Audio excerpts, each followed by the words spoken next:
একটি ফার্মের মুরগির মাংসকে যদি আমরা অণুবীক্ষণ যন্ত্রের নিচে 400 বার ম্যাগনিফাইড বড় করে দেখি, তাহলে দেখুন এই মাংসের মধ্যে কি জীবাণু থাকতে পারে। অবশ্যই ভিডিওটি শেষ পর্যন্ত দেখবেন।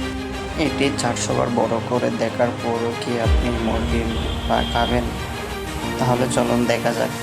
এটা 400 বার পর্যন্ত বড় করে দেখার পর কি কি জীবাণু পাওয়া যায়।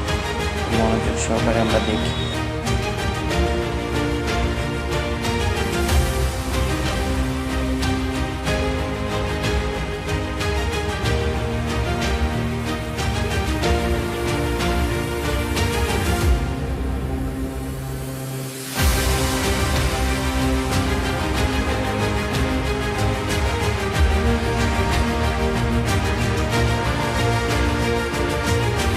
ভিডিওটি ভালো লাগলে অবশ্যই সবাই লাইক, কমেন্ট অ্যান্ড শেয়ার করে দেবেন। এরকম ভিডিও আরও পেতে চাইলে সবাই কমেন্ট বক্সে কমেন্ট করে জানাবেন।